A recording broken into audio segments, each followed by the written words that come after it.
Well, hey, you, and welcome back to another episode of the Western Hippie Podcast. I'm your host, Michaela, and I'm here with Tank Daisy and, of course, Willie the Corky. And today is somewhat of a continuation of last show. It somewhat stands on its own, specifically if you have dealt with sexual assault and experienced weight gain as a side effect. I do recommend starting back at last week's episode. If you're purely here for the Ozempic, semaglutide, conversation, and any other form of peptide therapy, trizepatide, I think Govy, Monjaro, all of the forms of it, then no need to go back to the last episode. This is a perfect place to start. Specifically, the question that we are going to be answering is Ozempic right for you? I'm going to tell you why I didn't do it. And really, my intention with the show going forward is to constantly look at things from a holistic perspective. Holistic being WHOLEISTIC, because I always want to make sure we are looking at the whole picture. And essentially, that is why I decided not to do Ozempic. And again, I will give you the tools to run through the thought process of how to make the decision for yourself. Because one of my highest values is how we think is greater than what we think. So I would much rather someone go through this thought process and decide to take Ozempic than not take Ozempic just because somebody told them so. I think how we think, I think our mindset, our ability to make decisions and critical and sound decisions is one of the greatest assets we can ever have. So, my goal with the show, again, is to look at things from a holistic perspective, but also give you the tools to make the decisions for yourself. I'm not here to tell you what to do. You're here to tell you what to do, you know? So, if I'm ever not doing one of those things, please call me out. I'm pretty good at calling myself out, but if I ever don't give you the tools to make a decision for yourself and get a little preachy, please call me out. I'm not here to be a preacher. I'm here to be a teacher. I kind of like that. Anyway, without further ado, let's get into first my experience, why I decided not to do Ozempic, and then I will give you some of the tools to, again, make the decision for yourself. I may weave the tools in just as I'm telling the story because I attempted to record this podcast episode, I think probably 10 times last week, and it just wasn't working. And you know what oddly messed me up? I made an outline because that's been one of my goals with this show is to make a outline to have be a little more prepared and laid out. When I tell you, it messed me up so bad to try and talk and look at a piece of paper at the same time. So eventually what I'm going to do is I'll have a YouTube and a podcast show side by side and I'll use slides because I am fine if I'm using slides to remember, certain teaching points and talking points. But yeah, the piece of paper was not my cup of tea. It did not work well for me. So we're back to free balling it. So we'll see how this goes. So, anywho, without further ado, let's get into why I decided not to do Ozempic as someone who is quote unquote the perfect candidate. And when I say the quote unquote perfect candidate, when I see the women that are going on it with a certain amount of weight to lose, with certain hormone issues, as someone who, as weight is their kryptonite, and I'll explain what kryptonite is in a minute, I check all three of those boxes. And so I am overweight, check. I've got some hormone imbalances, check. And then weight is my kryptonite. And so, what I want all of us to do for a minute, if you don't know what your kryptonite is, I'm going to walk us through it. Take a moment to find your kryptonite because here's the thing: when we can take control back over the script that our kryptonite comes with, we really take control and take control back over our own life, but then also take our personal power back because our personal kryptonite is something someone can leverage against us and we'll start giving our power over to the thing or to the person to feel better because this kryptonite really just, that's why I call it kryptonite, because it really just hits us where it hurts. And so for me, weight is my kryptonite. And the three things that I use to see and decide that weight is my number one kryptonite, because I have other things that are my kryptonite, I would put valuing myself, specifically like in money and business stuff. So I've spent a ton of money in business courses. I've spent a ton of stuff on like money mindset. A third one, maybe relationship stuff. I've bought a ton of relationship books and courses and stuff like that. So I am aware of my top three. The biggest one being weight, and food. So the first thing that I look at is, where have I spent the most amount of money? Because we vote with our dollars, specifically in the name of hating myself. I don't feel like I'm enough. I don't feel like I'm worthy enough. However, if I just lost X amount of pounds, I would feel amazing about myself. If I just made X amount of dollars, I would feel amazing about myself. If I just found the right man, I would be superwoman, whatever. Find your thing. Is it acne? Is it weight? Is it relationships? Is it hair loss, hair lack thereof, I guess? Is it something else about your physical appearance? Maybe it's not acne, but skincare as far as like wrinkles. Do you feel like you need a buttload of Botox? Is it the way your teeth look? Is it the way your nose looks? Do you wish your boobs were bigger? Do you wish your boobs were smaller? Do you wish you were shorter? Do you wish you were taller? If you're a dude, do you wish your male anatomy was different? What has people got you to spend a lot of money in the name of hating yourself? Because once a marketer or a salesperson knows this, they can leverage this against you.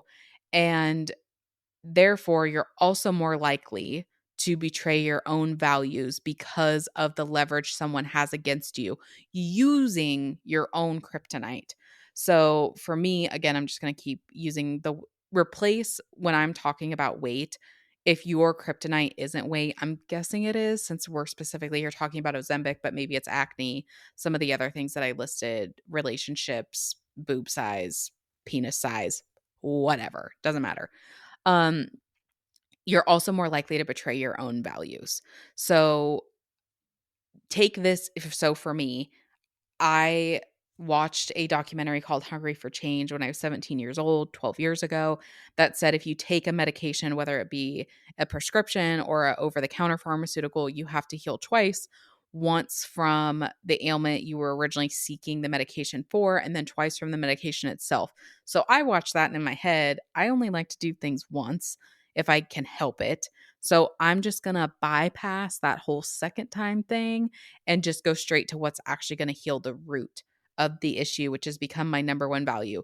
Only treat the root, only do something once, and then I don't do things. Sometimes it's necessary, but I really do my best to only do things that have no other side effects, that's actually going to benefit the body in other ways and not be a detriment to the body in other ways.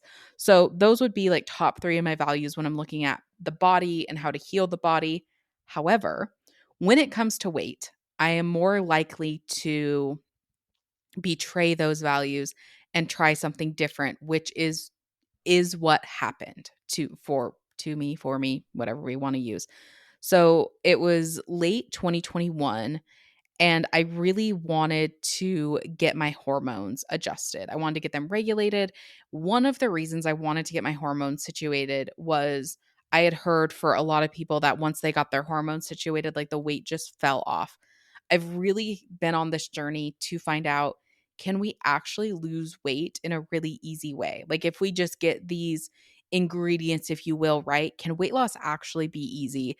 Is the story of weight is hard to lose, you've got to work hard to lose weight, like, is that actually just a story or is that actually true? So one of the things I have been on a journey is to find out if this is actually a simple thing. And I've heard with hormones it actually is. So I wanted to go get my hormones adjusted.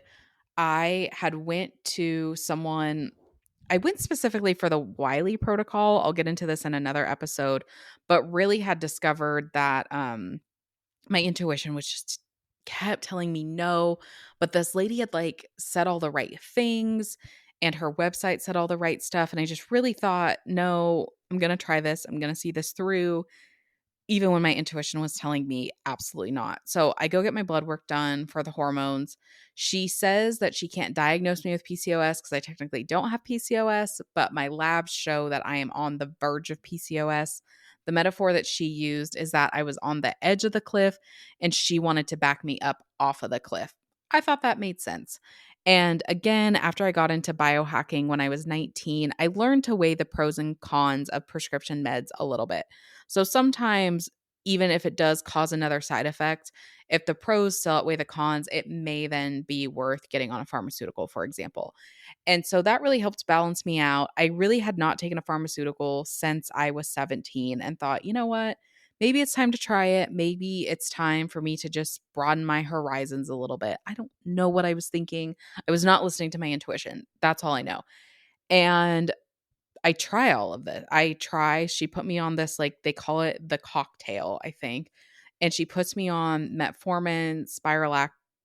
I can never remember the actual name of it. It's like spiralactone or spiral something. Don't quote me on that one. And like a dim detox for estrogen. I can't remember. The dim detox is not really important. It was mainly the spiralactone and the metformin that were prescription meds. And I remember I even felt disgusting when I went to go pick them up. And again, intuition was just talking to me. And I don't know if I really knew how to listen to my intuition yet. Like I'd had it, but anyway, again, we'll get into that in another episode. And so I go home, I start taking this stuff. And for the first week, I feel amazing.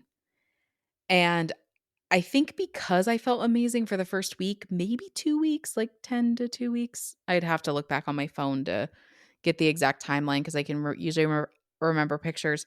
I'm losing weight. So it's making me not want to get off this stuff because I'm, again, with the weight being my kryptonite, I'm feeling better about myself because I'm losing weight. However, my energy starts tanking. I start hallucinating and I feel like I'm losing my freaking mind because I'm sleeping 12 to 14 hours a day. I'm hallucinating about we call our moles at our house Patrick because he makes it look like Bikini Bottom. So when I say Patrick, I'm talking about the mole at our house. I'm having dreams about, and so there's probably like 10 Patricks here because all the moles are just Patrick. Maybe we should start calling the girl moles Patty, but I can't tell the difference. So they're just all Patrick for now. And so I'm having dreams about Patrick coming up through my floor. And then on top of that, we have what we call a free range goat. She just walks around and does her thing. We covered up, she sleeps in the hay barn, and we covered up her bed and she couldn't get access to it. And so I guess as revenge, she starts pounding her head against the patio door, which is closest to my room. And so I'm thinking a mole's coming up through the floor. I'm thinking someone's breaking in. However, I think I'm hallucinating all of this because I know I'm hallucinating Patrick. So I also think I'm hallucinating the patio door until I caught the goat. I don't know if I can say red-handed. So do I say red-hoofed? I catch the goat red-hoofed, pounding her little horn against the window. I wish I could somehow show you a picture of this goat because it would make a lot of sense if you saw this goat. But anyway, so I'm just going crazy and I have no energy. And then I end up leaving this naturopath because I had reached out to her about my concerns in a very indirect way, basically made it said I was not that bad. When I told her, she's like, "Well, this wouldn't be causing this wouldn't be causing that. So maybe just cut it in half." And I do remember when I got her email back, I was just so pissed cuz I nothing else, and I had said this in the previous email, I said, "Nothing else has changed except this." So if all of this is not causing what, because I hadn't really changed my diet yet, I was still same activity levels, was staying at the same house, so, like, there wouldn't have been any environmental things going in, and just the fact that she wouldn't listen to me, I just was like, "You know what? Screw you, I'm done."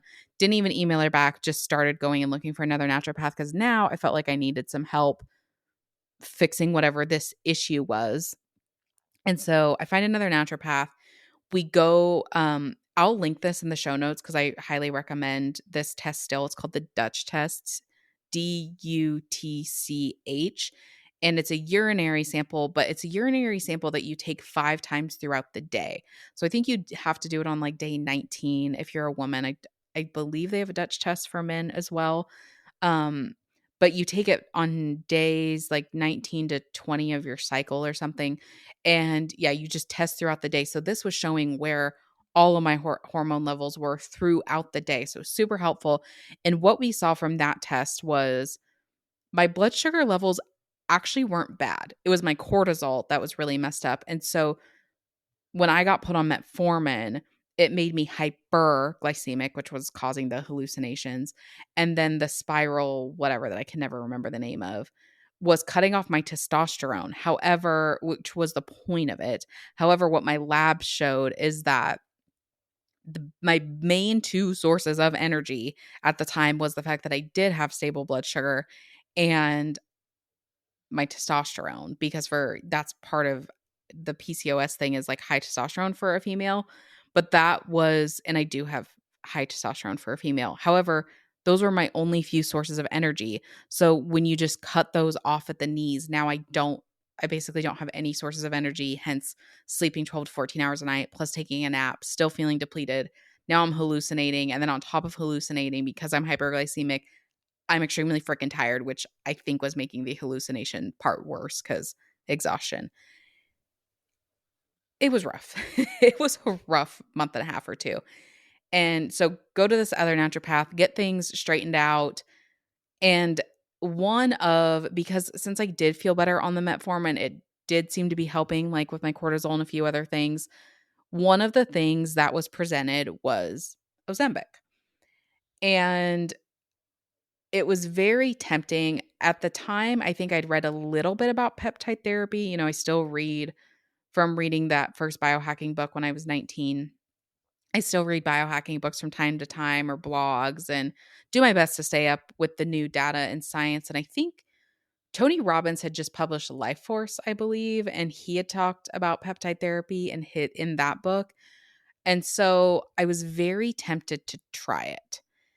And I remember telling the new naturopath I was seeing, let me think about it and I'll get back to you. I had purchased all the other stuff, like I was on B vitamins, maca root, a few other things that were going to help.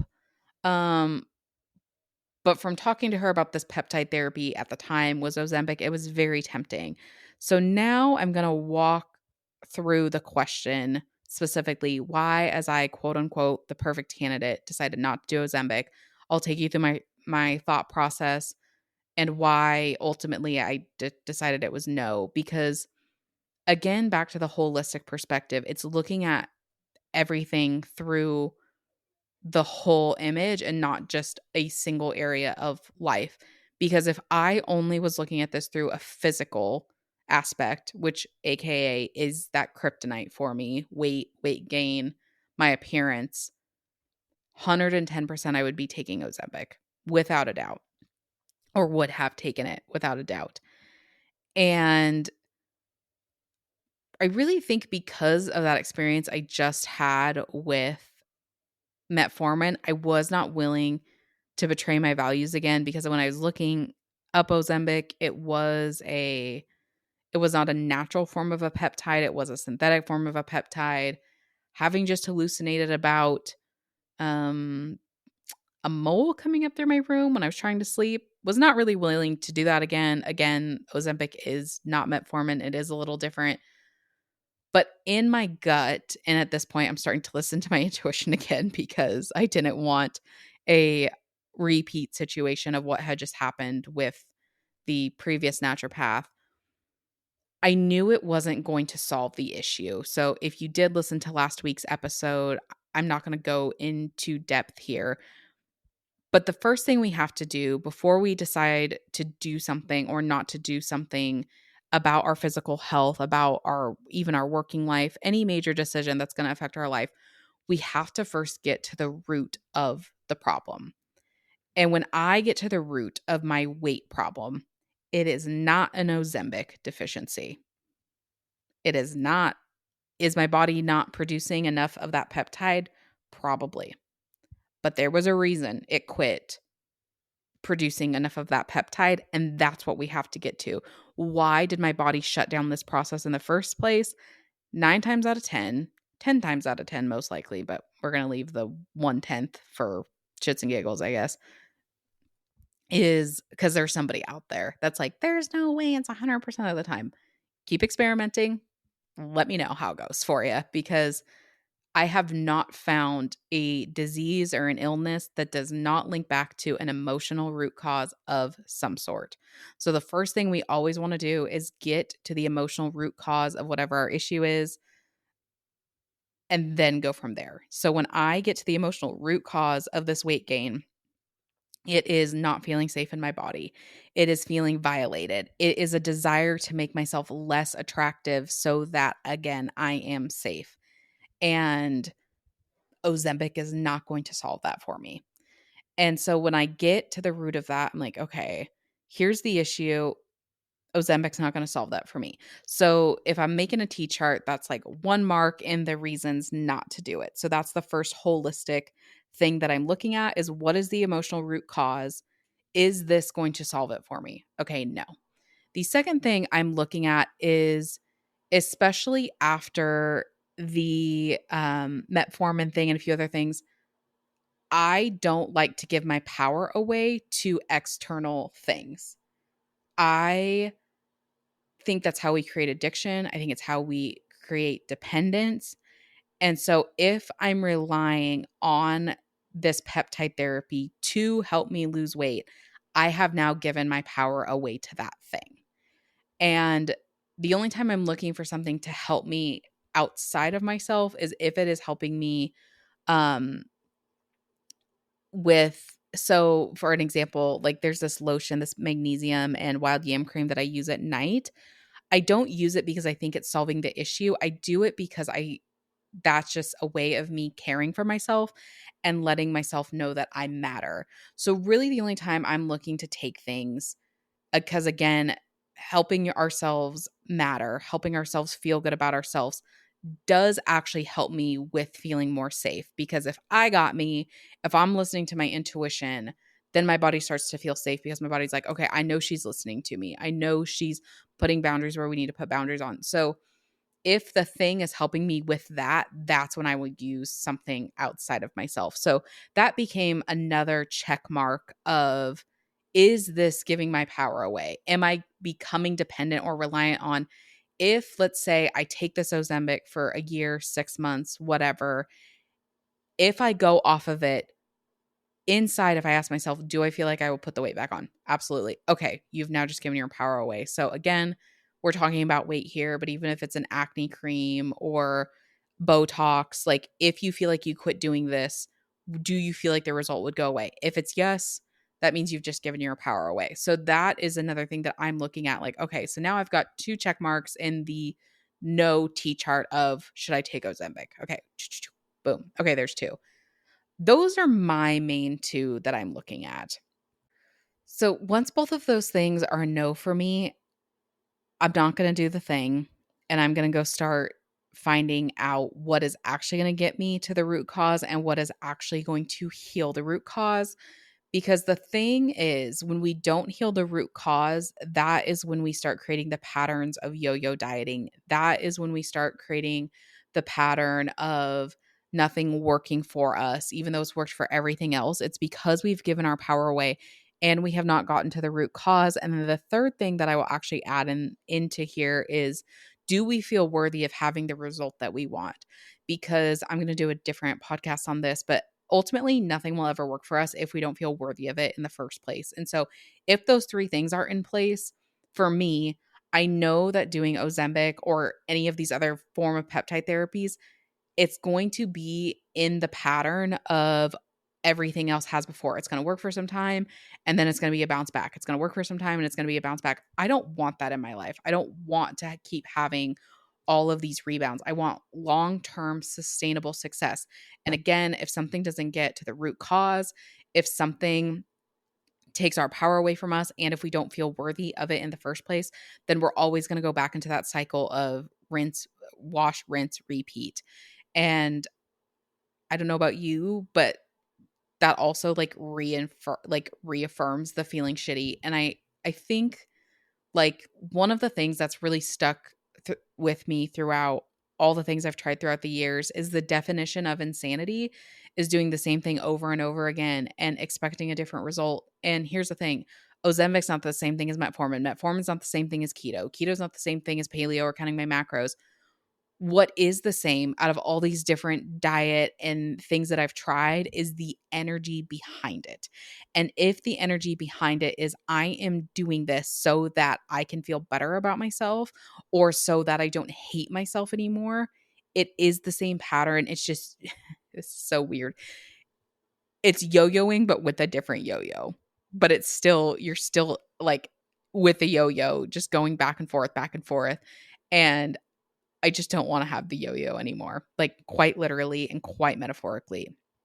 And so ultimately, that is why, even as someone who is quote unquote the perfect candidate, I decided not to use and try Ozempic because I knew it wasn't healing the emotional root cause.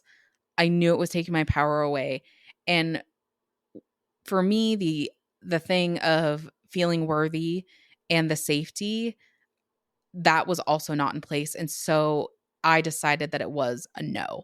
And so those are the three things that I wanted to give you. And I wanted you to be able to think out and look at for yourself. Are you giving your power away to something outside of yourself?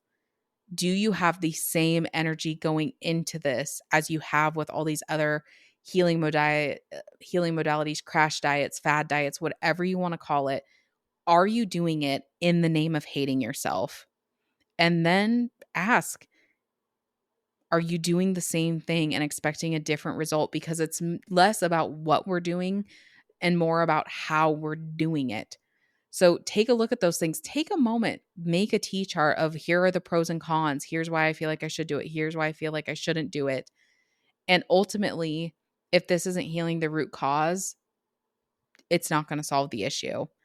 And so ask yourself again, what is the root cause? When did I start gaining weight? If you need to go back to my last episode, I break more of the like trauma and weight gain as a side effect of trauma in that episode, and just sit with what is the root cause and what is actually going to help me solve this root issue.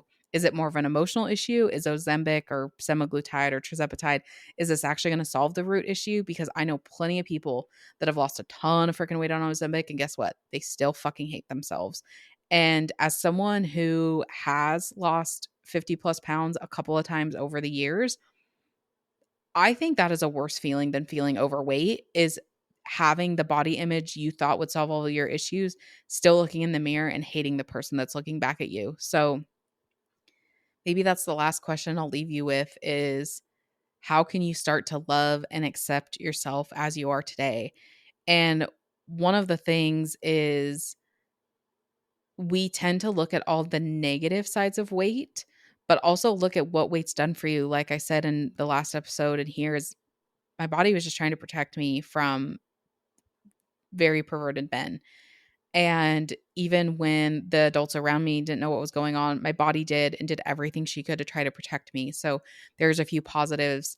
Um, Maybe your body has taught you to have, what is the lessons behind you having this weight gain in the first place? And do your best to find some positives, because when we can get to that point of neutrality, that's when we can really start to heal ourselves and heal the actual issue. Because trying to heal the world with a broken heart only creates a more broken world, and trying to heal ourselves with a broken heart only creates a feeling of more brokenness within us. And that's what I really hope that you'll ultimately take away this episode with, is to stop doing things in the name of hating yourself, and for me to stop doing things in the name of hating myself, because you deserve better and so do I. So that is all I have for today's episode. Thank you for listening to another episode of The Western Hippie. If you have anything you want to share with this episode, please send me a DM on Instagram at Miss Michaela May, or a email michaela@michaelamay.com. And you can stay anonymous. I would love to share your story if that is something you would like to share it on the podcast, or if you just want to join in on the conversation. I would love to hear your perspective as well. If you enjoyed this episode and feel so called, please leave a review, subscribe to the show, and Willie, Tank, Daisy, and I will chat with you next week. Thank you for listening to the Western Hippie Podcast.